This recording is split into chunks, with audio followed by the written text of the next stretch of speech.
Kita sempat terhenti seperti jarum jam dinding yang tidak berfungsi. Ada mereka yang jatuh, ada mereka yang sakit, ada mereka yang kehilangan, ada mereka yang meninggalkan. Tidak satu, tidak dua. Mereka pergi bergerombol dalam gelombang bernama kematian. Pandemi akan pergi seperti kabut yang hilang sebelum fajar. Asal kalian tidak membawa ego, bergerombol di sana-sini, berhahaha mengabaikan yang diatur. Sungguh elok jika kalian peduli atas nama kemanusiaan. Pakai masker, harga mati. Gak pakai masker, bisa mati.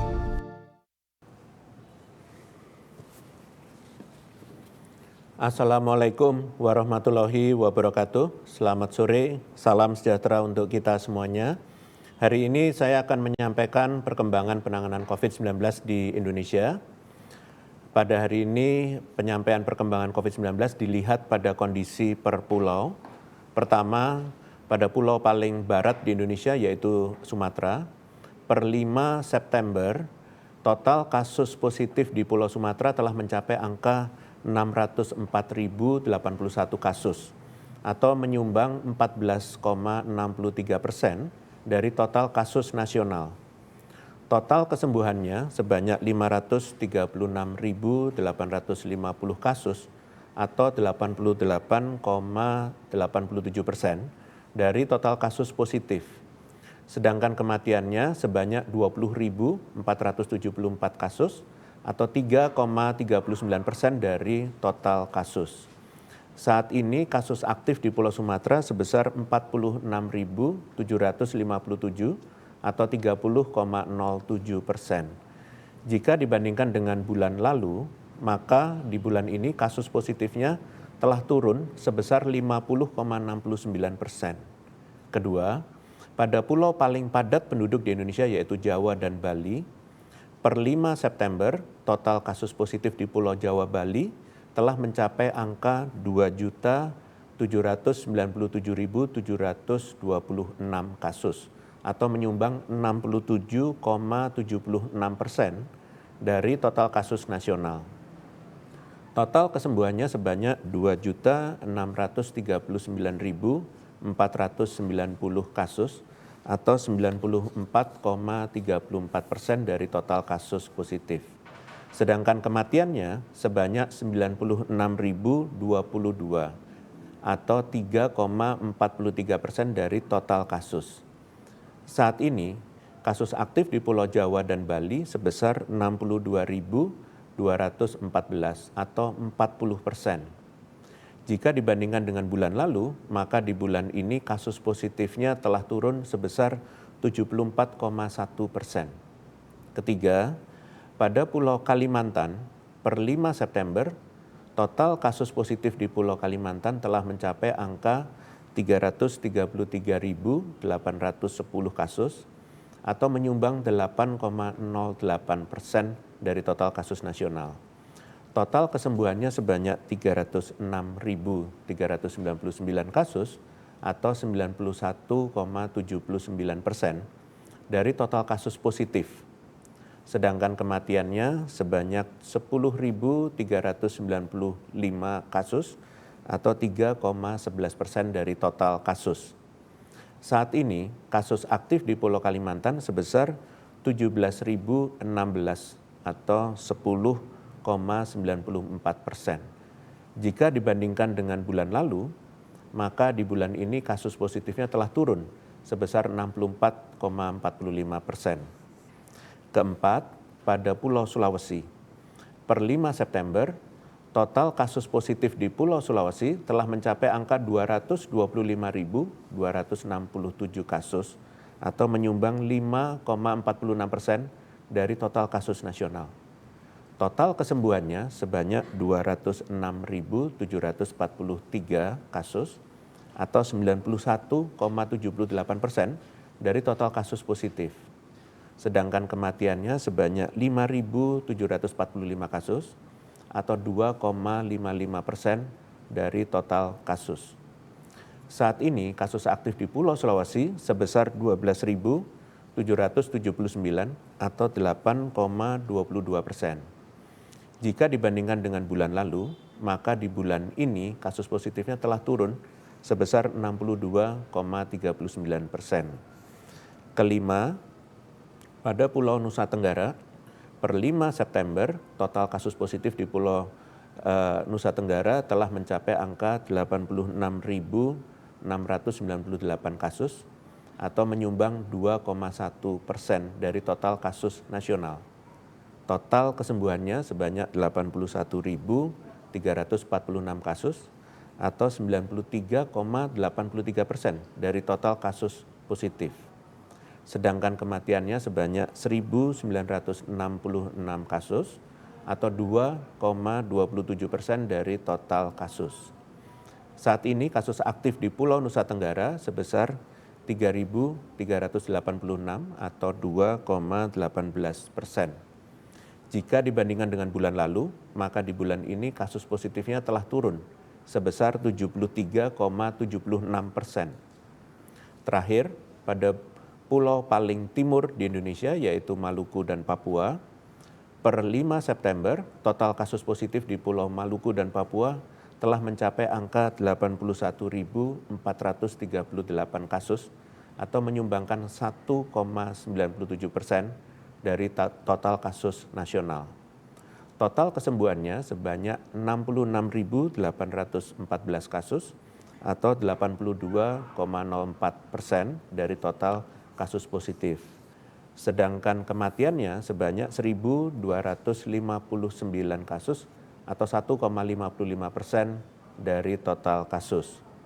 Saat ini kasus aktif di Pulau Maluku dan Papua sebesar 13.367 atau 8,6%. Jika dibandingkan dengan bulan lalu, maka di bulan ini kasus positifnya telah turun sebanyak 28,77%. Jika dilihat lebih dalam dan diurutkan, maka dari ke-6 pulau ini menjadi penyumbang terbesar terhadap kasus nasional, tentu saja adalah Pulau Jawa dan Bali di urutan pertama, kemudian Sumatera, Kalimantan, Sulawesi, Nusa Tenggara, dan Maluku serta Papua di urutan terakhir. Urutan ini sama dengan urutan penyumbang kematian nasional. Artinya, persentase kasus aktif sejalan dengan persentase kasus meninggal pada pulau-pulau di Indonesia. Agak berbeda pada persentase kesembuhan. Meskipun urutan pertama diduduki oleh Jawa Bali, namun ternyata di urutan kedua adalah Nusa Tenggara dengan 93,83% kasus COVID di wilayah tersebut sembuh. Disusul oleh Kalimantan, Sulawesi, Sumatera, dan Maluku Papua. Selanjutnya, saat ini pulau yang paling banyak memiliki kasus aktif adalah Jawa dan Bali yaitu 40%. Kemudian Sumatera 30,07%, Kalimantan 10,94%, dan ternyata Maluku Papua berada di peringkat keempat kasus aktif terbanyak yaitu 8,6%. Kemudian disusul 8,22% dan untuk Sulawesi dan Nusa Tenggara 2,18%. Dari data COVID-19 per pulau ini dapat disimpulkan bahwa penyumbang COVID-19 di Indonesia masih dari Pulau Jawa Bali, baik pada kasus positif, kesembuhan, kematian, dan kasus aktif. Hal ini dapat terjadi karena Pulau Jawa Bali mendominasi populasi di Indonesia dan terdapat ibu kota negara di dalamnya sehingga aktivitas sosial ekonominya cenderung lebih padat. Namun, dibandingkan kasus positif pada 1 bulan yang lalu, maka kasus positif di Pulau Jawa Bali telah turun sebesar 74%. Ini adalah perkembangan yang sangat baik. Hal yang perlu diperhatikan adalah meskipun Pulau Maluku, Papua berada di urutan terakhir, baik pada kasus positif, kesembuhan, dan kematian, namun kasus aktifnya menduduki peringkat keempat, yaitu sebesar 8,6%. Ini artinya perlu fokus khusus pada penanganan pasien COVID-19 yang masih sakit di Pulau Maluku dan Papua untuk dapat segera sembuh. Dimohon kepada seluruh gubernur dan bupati wali kota di Pulau Maluku dan Papua untuk dapat berfokus pada peningkatan pelayanan kesehatan dan ketersediaan sarana prasarana fasilitas pelayanan kesehatan. Sinkronisasi data antara pusat dengan daerah juga perlu untuk terus diupayakan agar data perkembangan COVID-19 di wilayahnya dapat akurat. Dimohon tidak hanya pada Maluku dan Papua, namun pada seluruh daerah di Indonesia untuk masing-masing kepala dinas kesehatannya di tingkat kabupaten kota untuk segera melakukan sinkronisasi data dan berkoordinasi dengan Pusdatin Kementerian Kesehatan. Manfaatkan waktu 1 minggu ini untuk menyelesaikan, karena berkaca dari pengalaman yang dilakukan Depok, dapat diselesaikan selama 1 minggu untuk sinkronisasi sekitar 17.000 kasus. Saya apresiasi kepada Depok yang telah berupaya mensinkronisasi dan dimohon kepada pemerintah daerah lainnya untuk segera mengikuti langkah Depok dan semoga tidak ada lagi laporan data yang berbeda antara pusat dan daerah ke depannya. Selain itu, saya juga mengingatkan kepada masing-masing provinsi penyumbang kasus tertinggi dari ke-6 pulau ini, yaitu Provinsi Riau di Pulau Sumatera, ini 20,52%, Provinsi DKI Jakarta di Pulau Jawa Bali yaitu 30,38%, Provinsi Kalimantan Timur di Pulau Kalimantan yaitu 45,41%, Provinsi Sulawesi Selatan di Pulau Sulawesi sebesar 46,63%, dan Provinsi NTT di Nusa Tenggara adalah 69%. Dan Provinsi Papua di Pulau Maluku Papua sebesar 40%. Dimohon kepada gubernur dan seluruh provinsi-provinsi ini untuk memperhatikan perkembangan COVID-19 di wilayahnya dan terus menekan penularan semaksimal mungkin agar kasus di wilayahnya tidak semakin bertambah. Maksimalkan pengawasan kepatuhan protokol kesehatan, utamanya pada fasilitas umum dan fasilitas sosial, melalui Satgas Posko Fasilitas Publik, dan perkuat Satgas Posko di tingkat desa atau kelurahan untuk memastikan pencegahan COVID-19 dilakukan sejak pada tingkatan terkecil. Selanjutnya, saya akan mencoba menjelaskan perkembangan jenis varian COVID-19 dan bagaimana seharusnya kita merespon kemunculan varian-varian tersebut. Sebelum itu, saya hendak mengingatkan bahwa semua virus, termasuk virus SARS-CoV-2, penyebab COVID-19, mengalami perubahan terus-menerus. Fakta ini merupakan pengingat bahwa virus akan terus bermutasi selama virus masih ada dan beredar di masyarakat. Sehingga ancaman varian baru tidak hanya berasal dari luar Indonesia, namun dapat pula terbentuk di dalam negara kita. Dalam hal ini, pemerintah melalui berbagai kebijakan yang menyeluruh senantiasa berusaha menekan angka kasus. Semakin rendah penularan yang terjadi, semakin kecil pula kemungkinan virus mengalami perubahan menjadi varian baru.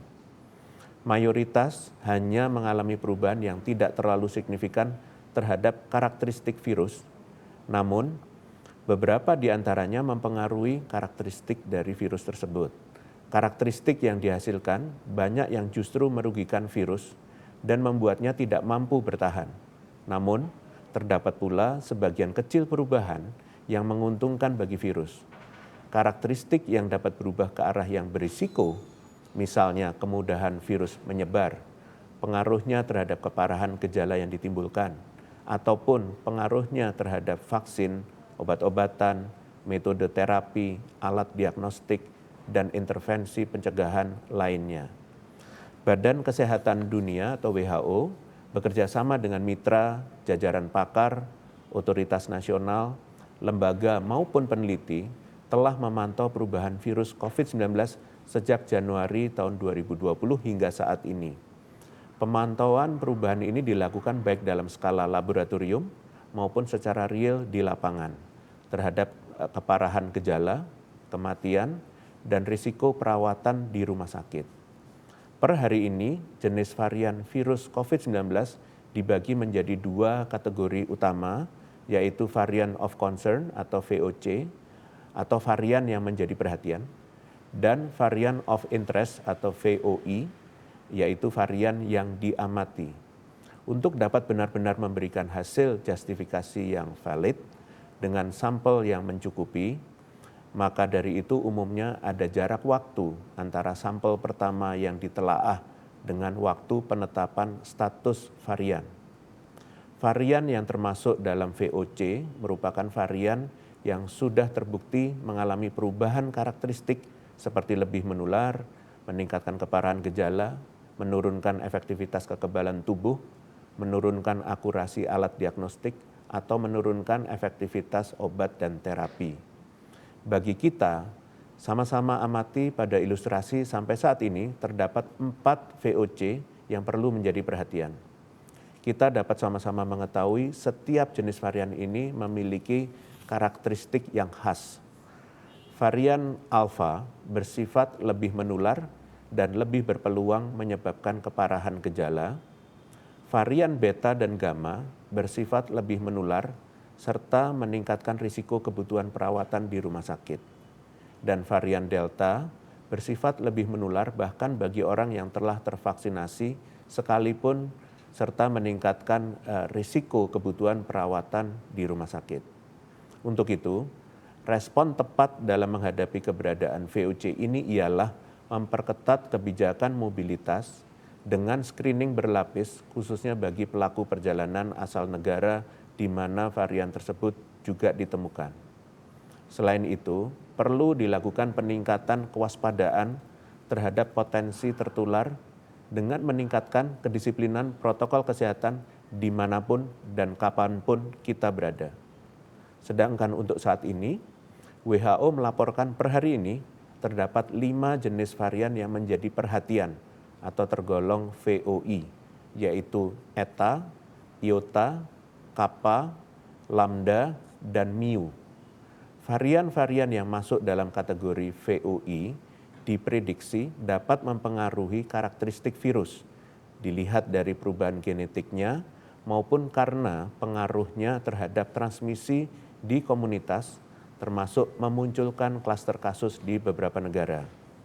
Sehingga respon yang tepat dalam menghadapi keberadaan varian VOI ini ialah terus memantau perkembangan informasi dari WHO.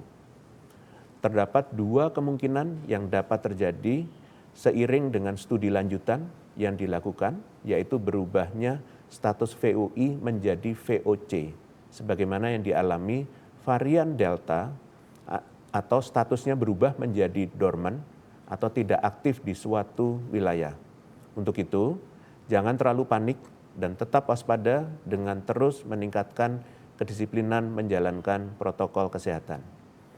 Selain 2 kategori utama yaitu VOC dan VOI, WHO juga melakukan pemantauan pada varian-varian yang memiliki perubahan pada materi genetiknya, namun pengaruhnya pada angka kasus di masyarakat belum jelas, sehingga masih diperlukan studi lebih lanjut.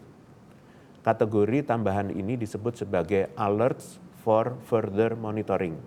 Salah satunya adalah varian yang berasal dari Indonesia, yaitu B14662 yang ditetapkan dalam kategori tersebut pada tanggal 28 April 2021. Sebagaimana yang saya sampaikan pada beberapa kesempatan lalu, bahwa memang diakui adanya pengaruh negatif varian, khususnya VOC, terhadap efektivitas vaksin maupun alat diagnostik.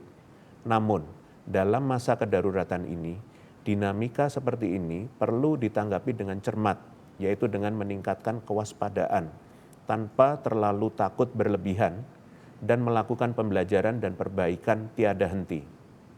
Pembelajaran dari hasil monitoring dan evaluasi di lapangan seharusnya menjadikan atmosfer keilmuan dan perkembangan teknologi semakin pesat di kalangan peneliti dan pakar di Indonesia.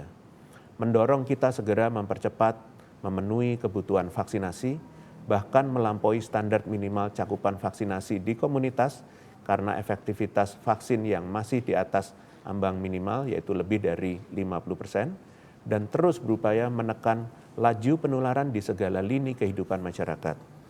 Kedepannya, seiring dengan proses hidup bersama COVID-19, pemerintah berkomitmen meningkatkan kualitas surveillance atau pencatatan kasus COVID-19, meningkatkan kapasitas sequencing, menyampaikan informasi sebaran varian di Indonesia secara transparan, serta lebih antisipatif mendeteksi kasus yang tidak biasa di lapangan. Terakhir, untuk catatan kita bersama, edukasi terkait data sequencing kepada publik dan pemerintah daerah merupakan tanggung jawab pusat, maka dari itu komunikasi edukasi ini harus disampaikan dengan jelas. Harapannya adalah agar pemerintah daerah dapat sesegera mungkin mengakses dan menavigasi data tersebut sehingga dapat melakukan antisipasi maksimal di daerahnya masing-masing apabila ditemukan varian baru. Kerjasama yang baik antara pusat dan daerah merupakan salah satu kunci untuk menangani COVID-19 di Indonesia. Sebagai penutup, saya ingin menyampaikan informasi terkini terkait COVID-19.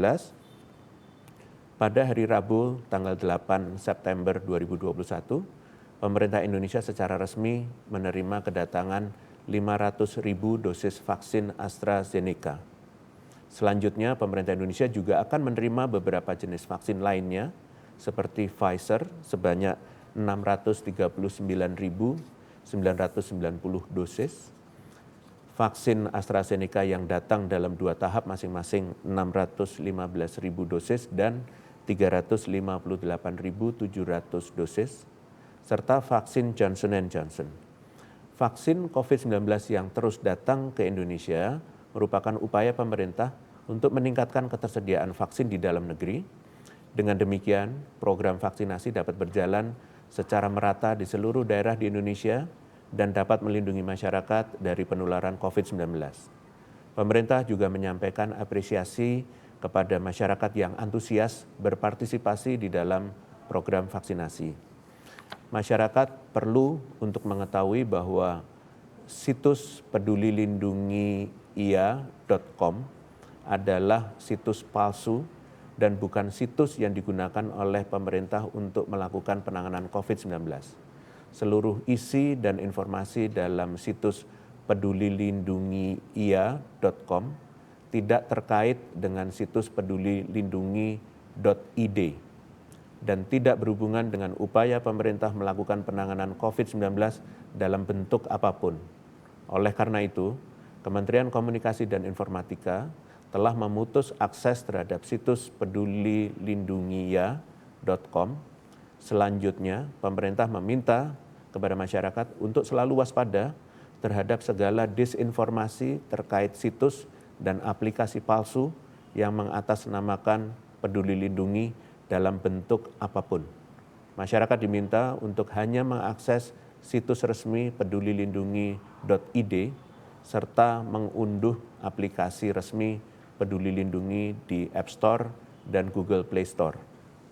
Terakhir, untuk mendukung pelaksanaan PON ke-20, pemerintah telah menyiapkan KM Tidar yang bersandar di Pelabuhan Jayapura sebagai fasilitas isolasi terpusat yang terapung dan juga fasilitas vaksinasi di lokasi setempat. Hal ini merupakan upaya antisipasi yang dilakukan pemerintah mengingat pelaksanaan PON akan meningkatkan kegiatan sosial masyarakat. Walaupun demikian, pemerintah juga akan tetap melakukan upaya preventif dengan memastikan protokol kesehatan dijalankan secara disiplin. Oleh karena itu, dibutuhkan komitmen masyarakat agar pelaksanaan PON ke-20 ini dapat berjalan dengan lancar dan bebas COVID-19. Demikian konferensi pers pada hari ini. Saya lanjutkan dengan sesi tanya-jawab media. Terima kasih. Terima kasih Prof. Pertanyaan pertama dari Fitri Liputan6.com. Seiring kasus COVID-19 dan bed occupancy rate turun, sejumlah fasilitas isolasi terpusat berangsur-angsur kosong dan ditutup, seperti Rusun Nagrak dan Pasar Rumput di DKI Jakarta. Bagaimana update perkembangan isoter di daerah lain? Daerah mana saja yang mulai banyak isoternya telah kosong? Lalu dari data Satgas COVID-19, berapa jumlah isoter yang sekarang tetap difungsikan? Terima kasih. Terima kasih pada liputan6.com. Keterisian tempat tidur di fasilitas isoter secara nasional cukup beragam, tergolong rendah dan cukup terkendali antara 30 sampai 40%, seperti di Provinsi Lampung, Banten, NTT, Kalimantan Selatan, dan Papua. Dan yang tergolong tinggi atau lebih dari 70%, seperti provinsi di Kalimantan Timur dan Sulawesi Tenggara. Bagi daerah dengan keterisian fasilitas isoter yang amat rendah mencapai 0%, seperti Aceh dan Gorontalo, mohon untuk mengevaluasi apakah kasus positif yang ada sudah benar-benar dimigrasikan ke fasilitas isolasi terpusat. Selain itu, diharapkan bagi pemerintah daerah per 7 September yang belum memiliki fasilitas isolasi terpusat, seperti Provinsi Sumatera Barat dan Bengkulu, untuk segera menggunakan APBD dan pengadaan fasilitas isolasi terpusat. Dan bagi daerah dengan keterisian rendah, tetap terus evaluasi keberadaan kasus positif dengan yang melakukan isolasi dan pastikan semuanya bisa mendapatkan hak untuk melakukan isolasi dengan fasilitas yang memadai dan terpantau baik oleh tenaga kesehatan yang profesional yang sepenuhnya disediakan oleh pemerintah daerah. Pertanyaan selanjutnya dari media yang sama. Walau kasus COVID-19 turun, masih banyak provinsi yang belum memperbaharui data lebih dari 21 hari, terutama data kasus aktif dan kematian.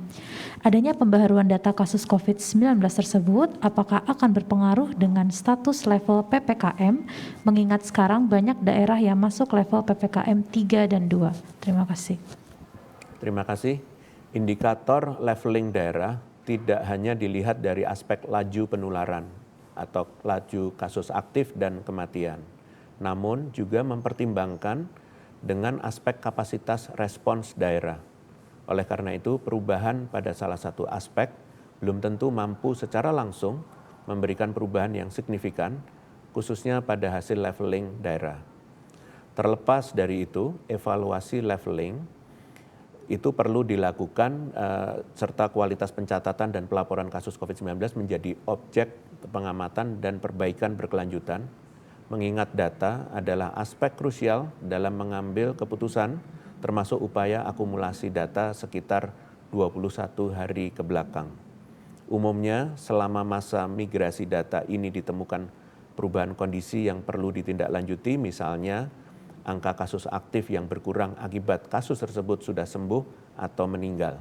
Untuk itu, Kementerian Kesehatan maupun pemerintah daerah harus berkoordinasi aktif untuk mensinkronisasikannya segera dengan harapan data bisa semakin interoperable dan mencegah hal yang sama terjadi di masa yang akan datang.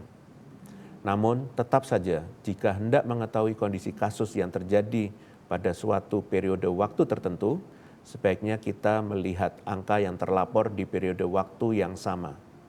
Walaupun angka yang dihasilkan tidak persis sama khususnya pada beberapa daerah, namun data tersebut masih cukup representatif untuk mengambil keputusan kebijakan berskala nasional. Terima kasih. Pertanyaan terakhir dari Hendro, berita1.com. Secara nasional terjadi ketimpangan dalam pemberian vaksin.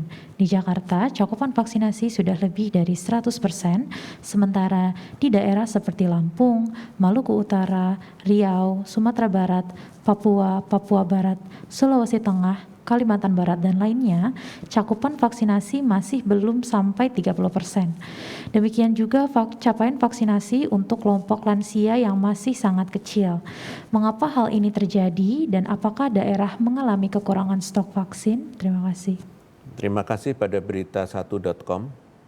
Saat ini pemerintah terus berupaya memperbanyak stok vaksin untuk memenuhi kebutuhan vaksinasi nasional dari berbagai skema.